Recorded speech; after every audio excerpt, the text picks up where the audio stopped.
Matur nuwun. Bareng. Monggo. Katresnanku tetep marang kowe Sekar. Tanpa beda aku ya tresna sebaya mukti sebaya pati karo kowe Mas.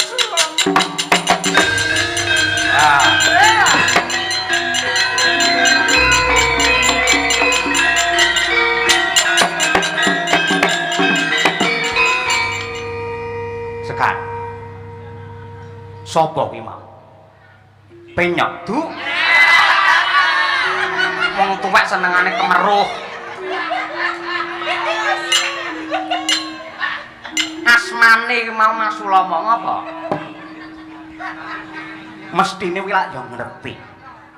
Anake Resi Watrika ki loro sing barep kowe Anjar Sekar, angka loro adimu si Anjar Sari.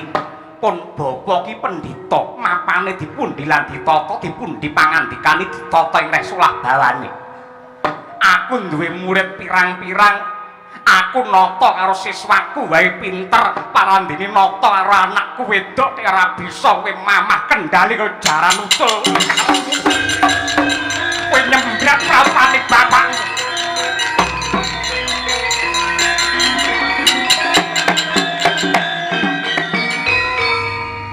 Terus aku kon piye? Kon dekem ning omah kaya sari ngono. Yo. Iki bocah kumprung. Bocah ora duwe pengalaman apa-apa.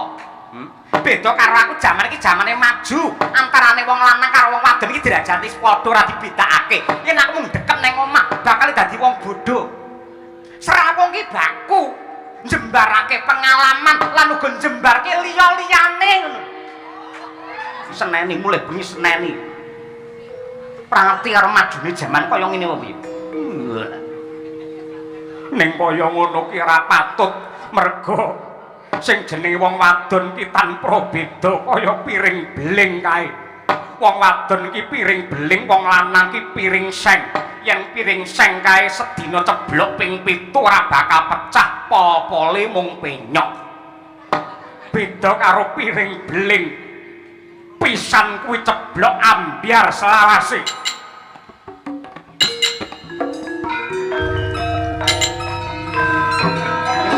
Kaya ngono ning sari ning murid-muridmu. Aku wis mudeng. Aku ngerti karo wates-watese kaya ngono kuwi. Maning ngandani. Aku urung rampung anggenku kandha karo kowe ning ndi? Aduh sel. Piye kuwi Mbak Yumu?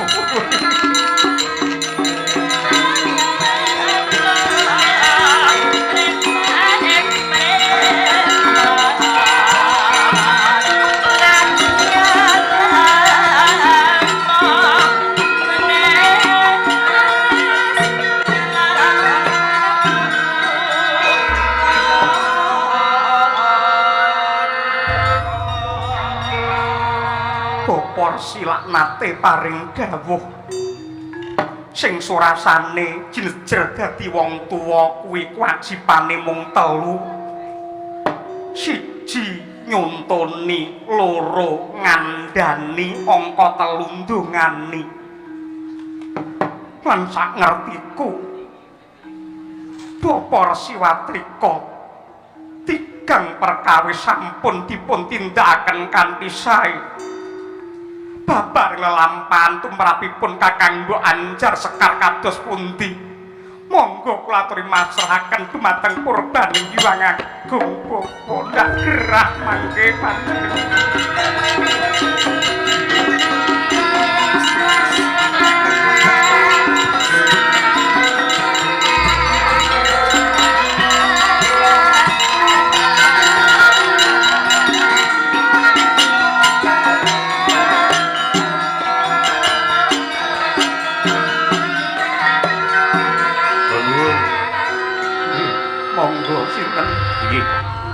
Nuwun sewu, leres mriki griyanipun Yayi Anjar Sekar.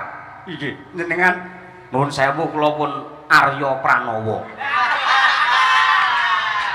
Keparingipun nuwun sewu ingkang putra wonten menapa mboten? Kula mboten ngertos. lari menika sampun boten kula gagas boten kula rasa. Lah sampun kencan kalih kula dinten menika kedah medal kalih kula. Ngraya-raya tebih dugi mriki parandene boten ngertos kados pundi. Saestu kula boten ngertos wong tuwa senane campur urusane anak. Ya ampun Mas Arya. Kangen karo podang kuning ya.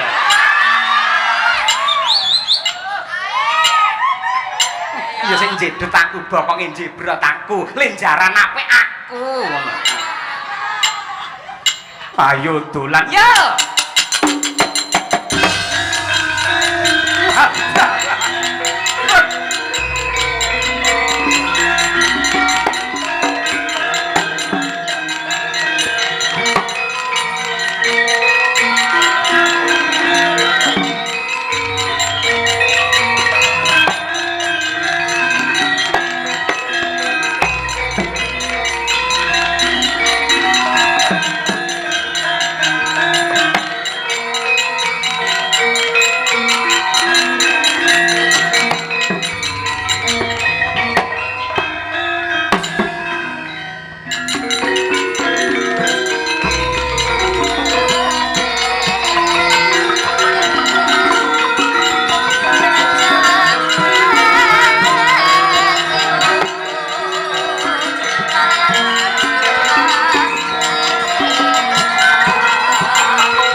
Sembah pangabekti kula kunjuk lan nyuwun pangapunten kula ingkang abdi cantrik sowan tanpa piniji.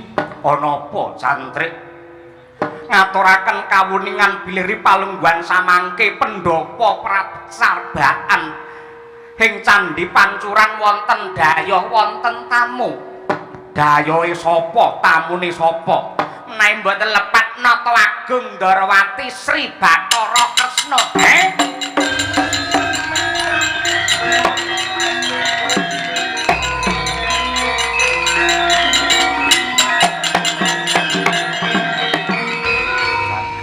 Dewa Bathara jagat pangestungka. Babar pisan ora nduga mana panjenengane kepareng rawuh rene. Cantrik ditata sing prayoga. Anjarsari aja wedi keng kangelan ayuh melu pun bapa. Sowan ana ngarsane calon mara sepuhmu ya kuwi Nata Agung Ndarawati. Apa sing dikersakake kira-kira bisa ambabar kautaman lan kowe tak kekudang dadi wanita sing bisa dadi kaca brenggala tumraping para putri.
sarongron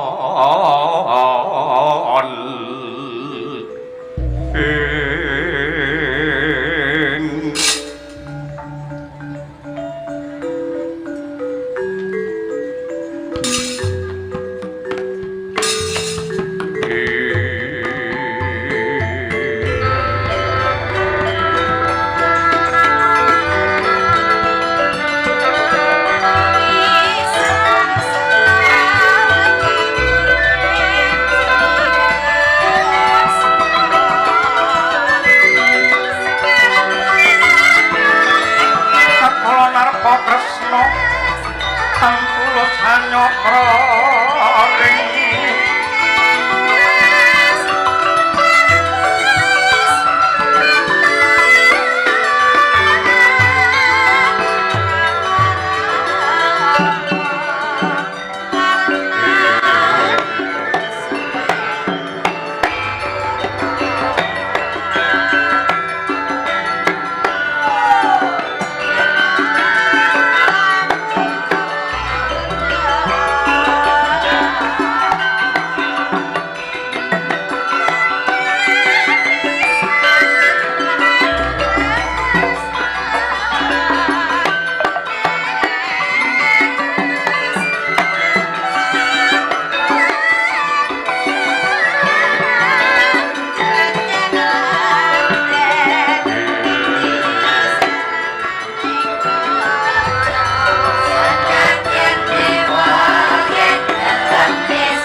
Kanjeng Sinuwundarawati sarawuh maju wonten ing pertapan Candhi Pancuran Gunung Rewangkaka. Kula ngaturaken pambagi panakrami kunjuk sinuwun. Ya. Pemban watrika ndak tampa gawe bombonging rasa raliwat. Salam taklimku atur. Nun inggih kula tampi tangan kula kalih. Mugi andadosaken jimat nyuwun pangapunten monggo dipun prayogakaken anggenipun pinarak lenggah Kanjeng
lantuk wahyune ngalah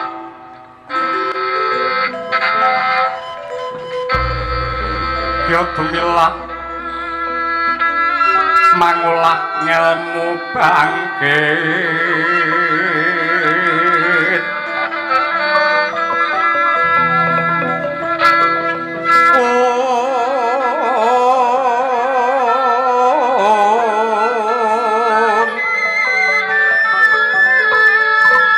bangkit mekat reh mangukut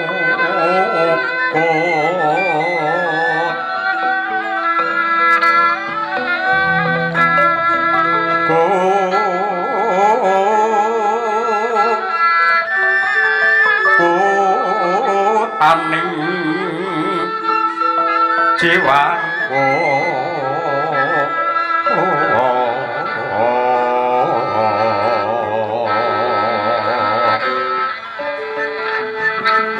pamangkono patut sinebut wong sepuh lire sepuh sepi hawa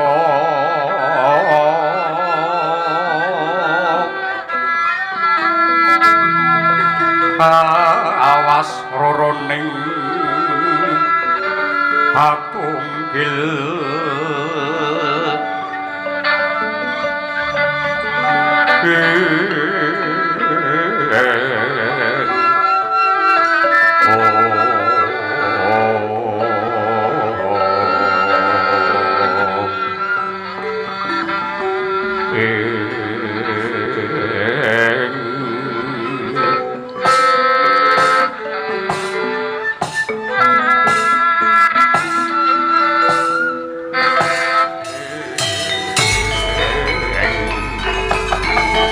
Surya mangkrang sang wayang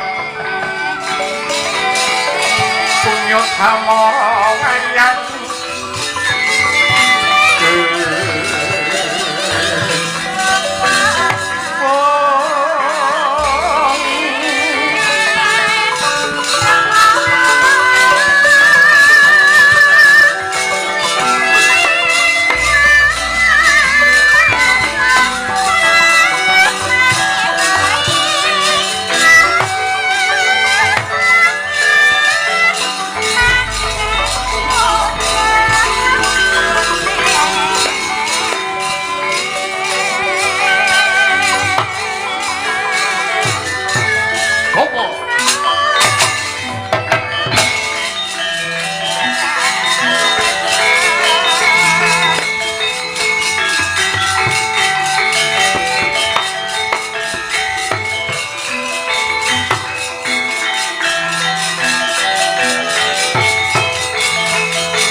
mangun kongkan wan rimang lirlena tanpa kanin yen tantulusa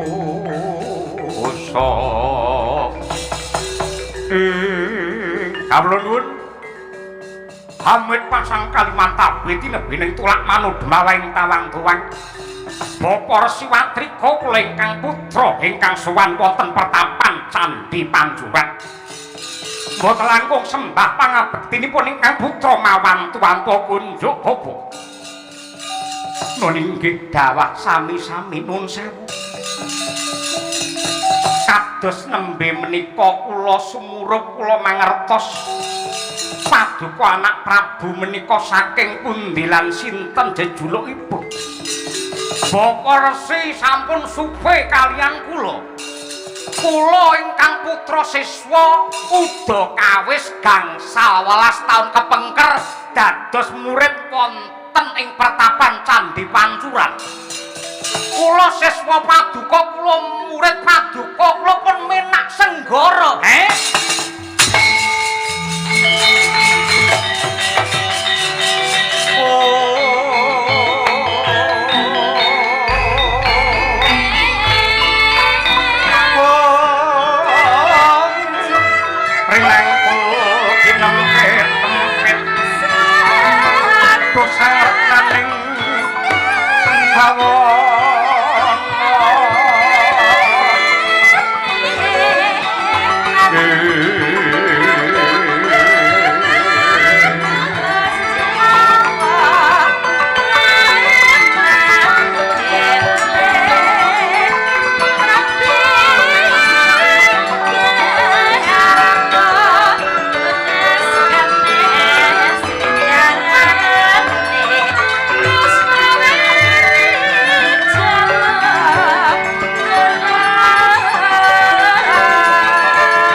sampun kemutan kalih Menak Senggara siswa paduka ingkang beling piyambak niku kula.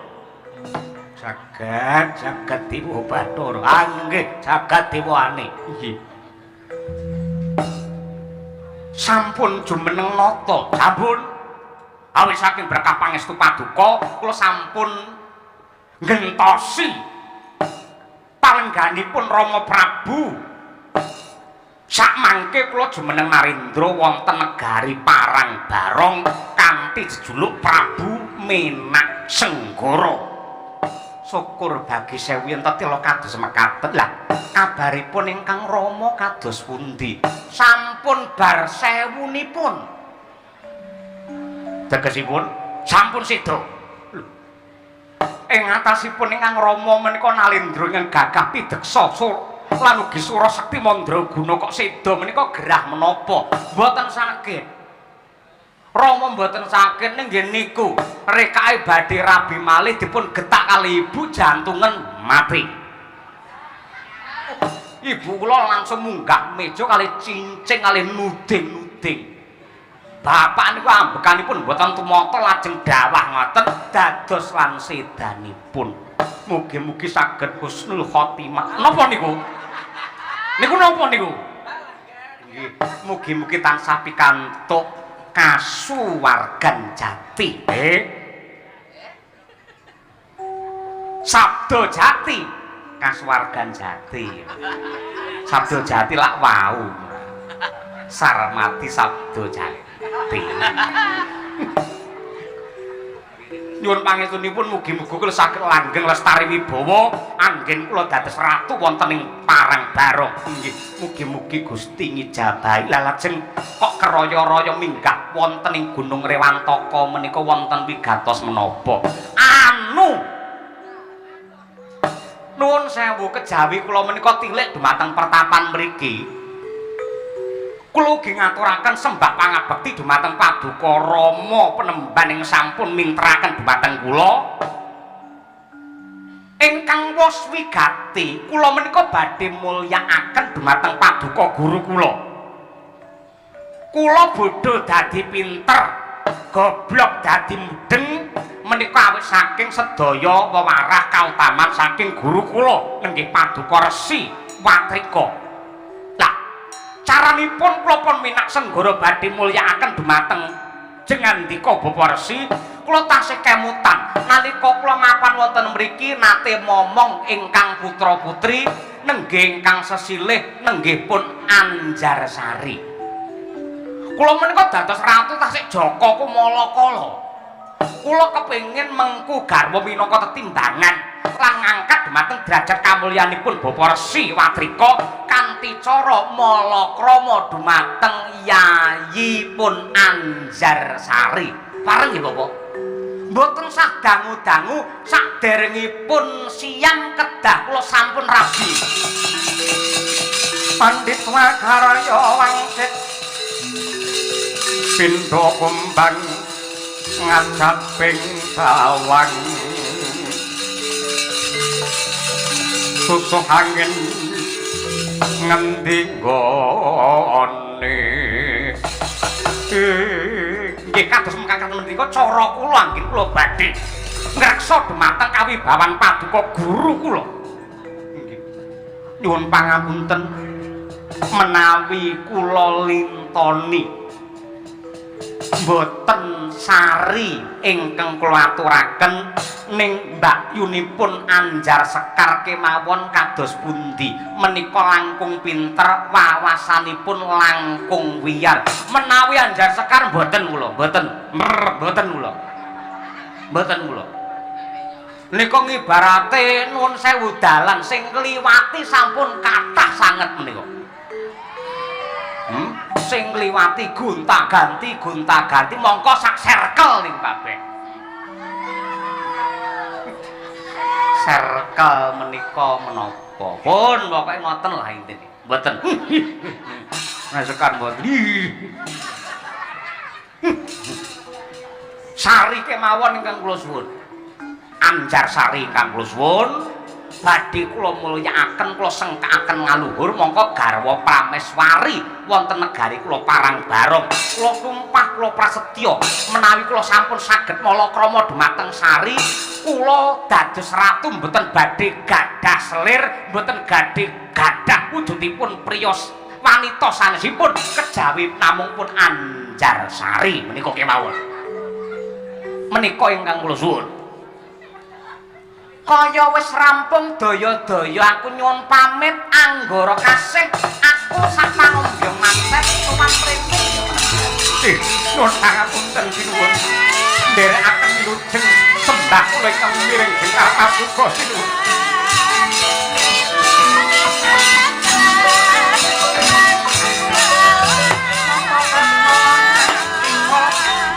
Ratu Ndarawati iki sing jejuluk Sri Bathara Kresna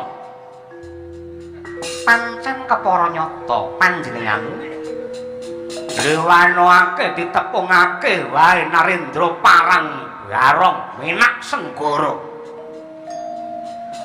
Ripalungguhan iki kowe kundura marang Prajamu Ndarawati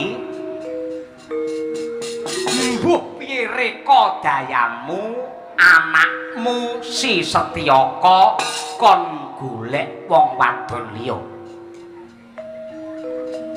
Anjarsari tak jaluk Anjarsari tak jaluk janji kowe manggahi lakone rame Rada mentap lerake netap Sukaya kinipi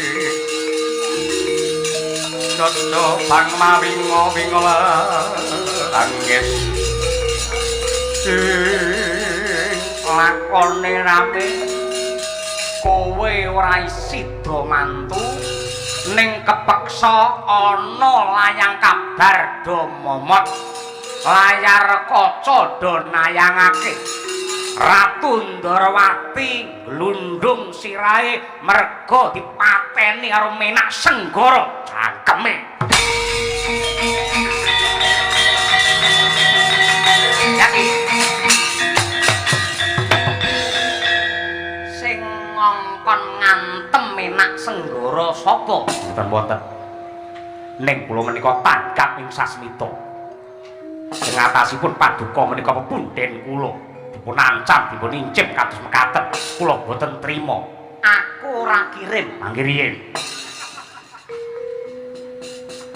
kula ingkang boten nrimakaken paduka nganti dhumateng kula minggah wonten Gunung Rewantaka menika mestinipun supados ngreksa dhumateng kawibawan lan kawilujengan ning lak ya bisa dipetung kanthi becik model ratu kados mekaten boten saged dipun cak petung kula pun apal pramila saking menika katuran pinarak ingkang prayogi Ratu Warantaka yaki badhe ngrampungi sing ati-ati ana lakuning Kurawa ngene atine ati manyu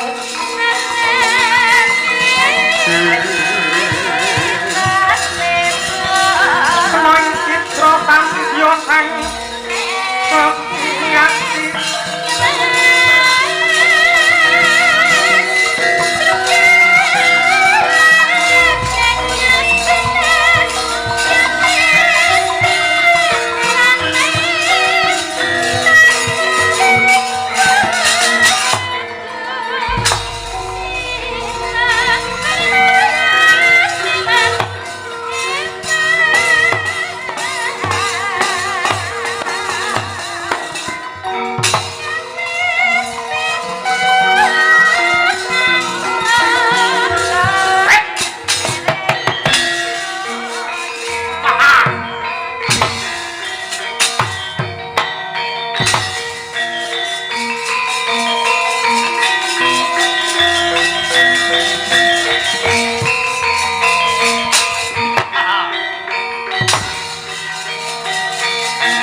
kahan tengarane ngaturit wong maguru kangsa tetep kaya butula wara pandriting Rangga Hesti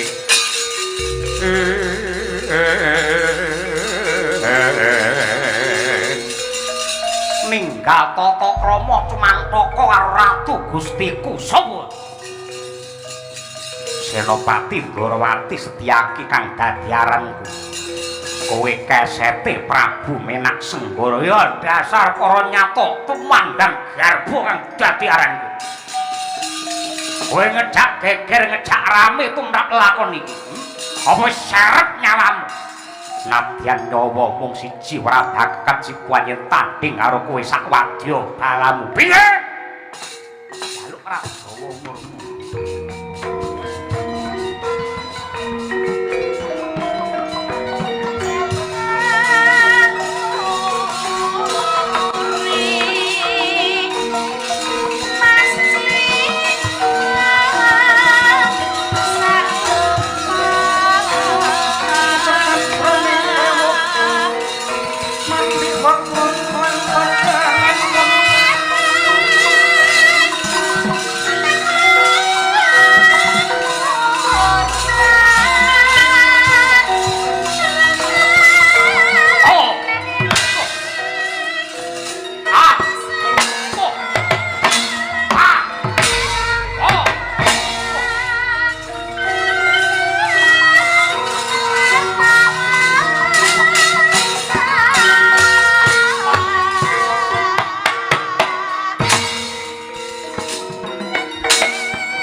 jenengan.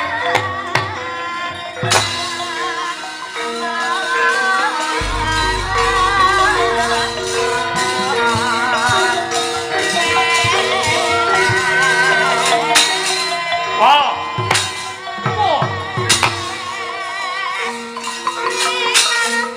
Oh.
Utaman gawa kata kanthi wisaya indri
kembang menapa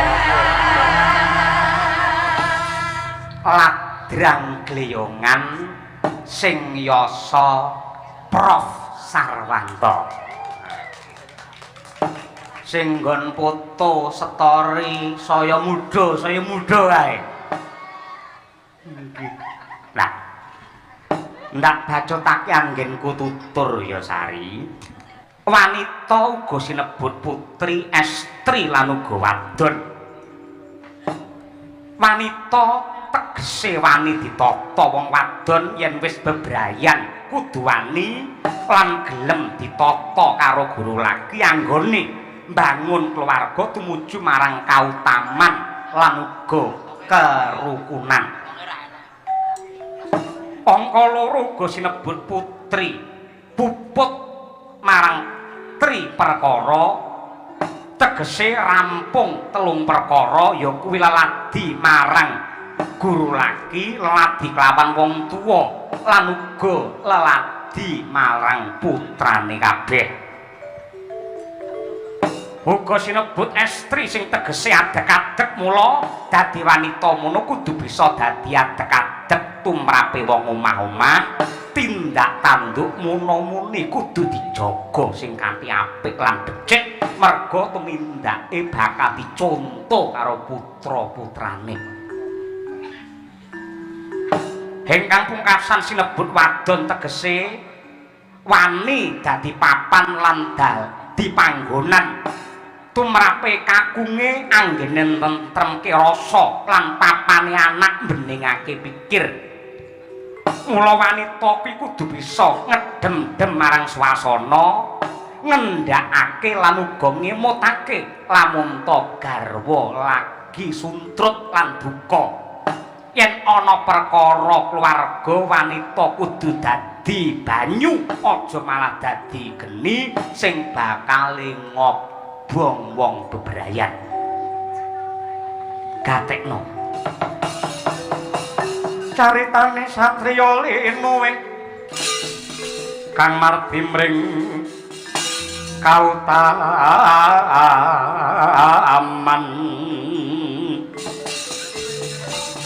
tan pekat mring pangestine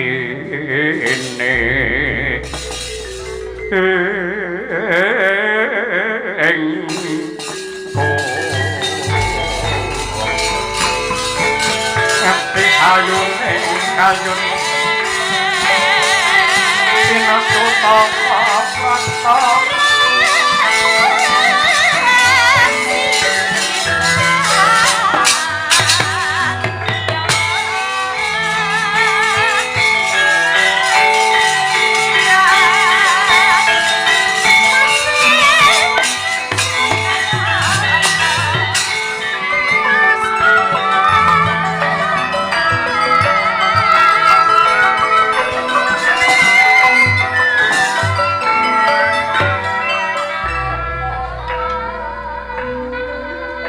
tentrem lan tintrime rasane wong tuwa iki gumantung saka pakartine anak. Wong gerang rasane kaya munggah swarga tundha sanga lamun to anake mbangun miturut kawan kandhane wong tuwa tansah digen-gening panembah ngesti marang pangibadah mbangun miturut marang rek perintah lan dawuhe wong tuwa.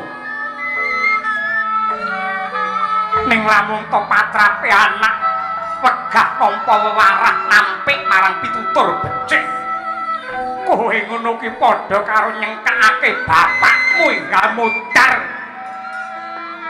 nyengkake wong tuamu enggal nyemplung ning neraka jahanam.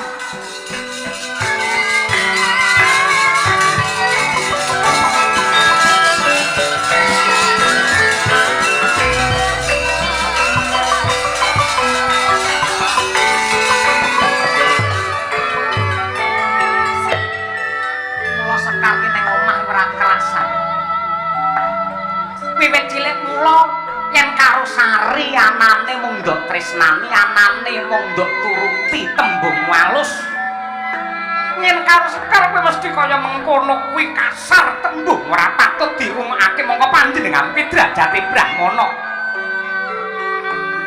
rina wengi tansah kelawan Sekar. Apa panjenenganmu ki apik-apike menungso? Aku percaya Rimbalungguan iki nang asrama dadi pendhita, dadi kiai sing becik. Apa ndak kira-kira ngerti jaman cilik aku mbiyen? Wong sak plataran iki sing dosane akeh dhewe ya mung Resi Watrika.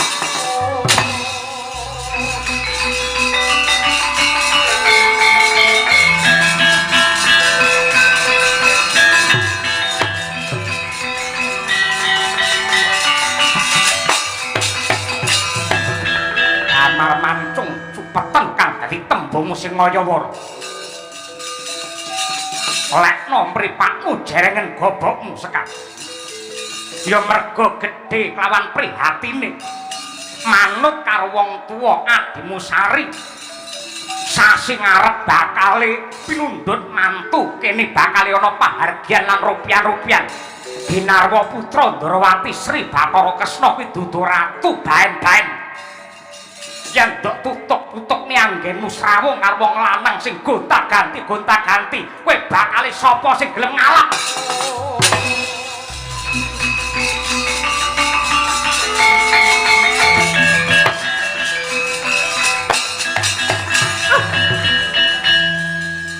Tungamu karo anakmu kaya ngono eleke. Rimbalungguan iki sawangen kok. Sawangen antarane Sekar karo Sari, kira-kira sapa sing bakal luwih bejo?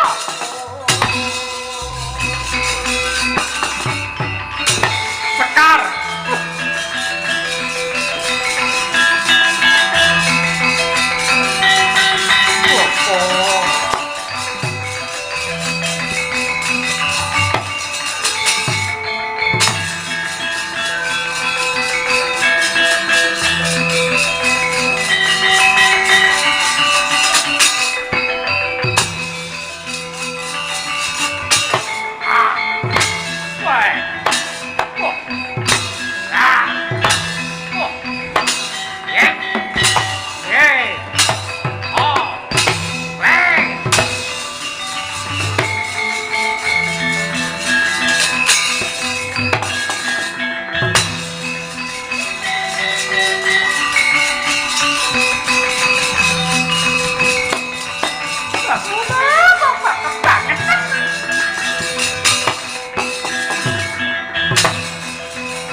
Pata mirahing sun prihatin waspogung mijil tuhu tahatan pokarya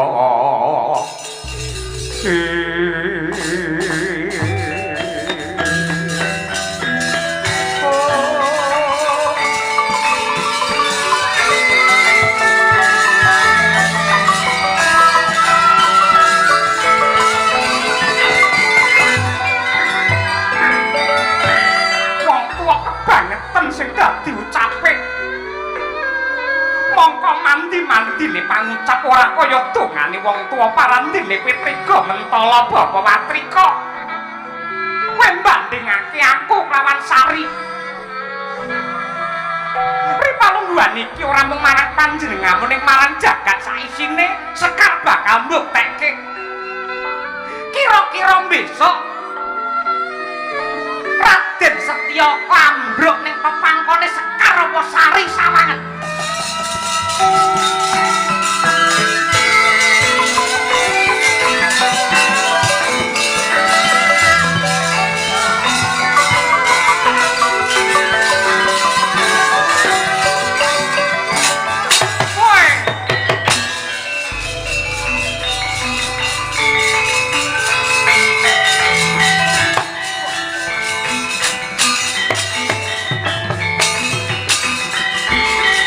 Kata sang Gatot Kaca Kinon mapak araka kutha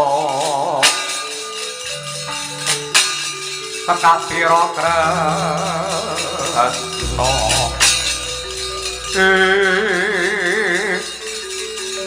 murup dadane kaya halilintar murup dadane kaya Halintar Cakra Patnaba.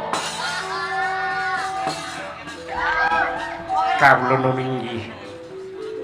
Sapa kowe? Master. Tambuh marang ulun. Oh? Tambuh marang ulun. Tek ulun tembung kayangan. Astungkara sidang sekaring bawana langgeng. Lho, tek kaya dewa. Pancen ulun iki dewa. Dewa sapa? Bathara Kaca.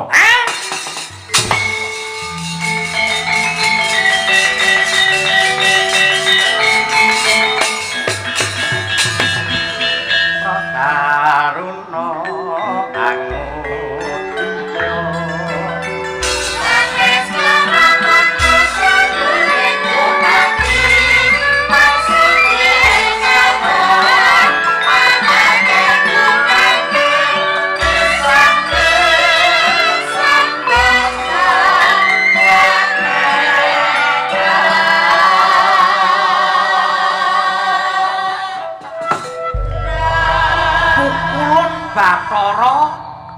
Bathara Kaca.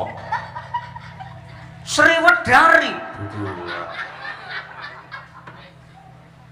Nuwun sewu menawi Bathara Brahma nika dewane geni, Sang Hyang Bayu nika dewane angin, menawi Paduka dewane menapa? Ulun dewane bledhek. Saking kahywangan pundi? Ndelinggendanggen. Kayangan Ndelinggendanggen. sik. Aja-aja sampeyan ngapusi asline Gatotkaca ning ngaku Bathara Kaca.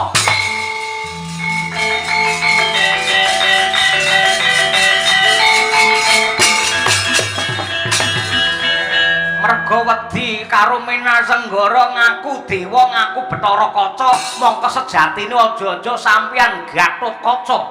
Bedakno dhewe antarane dewa karo manungsa. Jenenge wae wis geseh kaya mangkono. Ulun Bathara Kaca sing mbok sebut mau Gatotkaca. Gatotkaca, Bathara Kaca, Meksa beda. Beda. benten. Nuwun sewu. Yen Gatotkaca dedegipun Padha kelawan ulun. suwantenipun Padha kelawan ulun. aja-aja sampeyan Gatotkaca. Bedakno dhewe. Gatotkaca, Bathara Kaca, Meksa beda. kadegdayanipun Padha kelawan ulun. kaprawiranipun Padha kelawan ulun. halah aja-aja sampeyan Gatotkaca. Bedakno dhewe. Gatotkaca, Bathara Kaca, meksa beda. Kok dhuwur. Ngoe. Andi babon lho. Wong lanang sejati nggih. Satriya pinunjul nggih. Lamun to bisa ngalahke Gatotkaca. Tegesipun pengin ora kowe ngalahke Gatotkaca, merga Gatotkaca ki putra pulunane Ratu Ndarawati. Carane ngalahke Gatotkaca, Rada maju lungguhmu. krodha ngontak lereke netap. Sukaya ini pidodo bang mawing wengi. Netra kotak ngundar andir. Weningno pancandriyamu. Nggih. Remno netramu. Mboten saged bablas tilem niki mangke kula. Men wening pangesti merem. Nggih, lajeng yektine sing jeneng Gatotkaca ora genep loro ya aku iki Tampanana.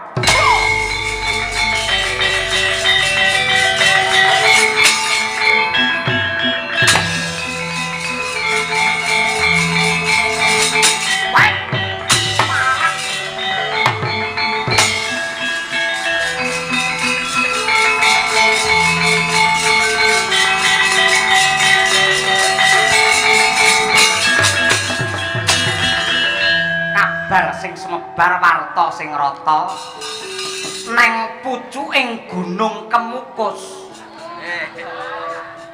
Neng pucuking Gunung Kemukus ana pendhita sing kondang pinter nyantet, pinter melet. Coba aku tak sambat karo panjenengane.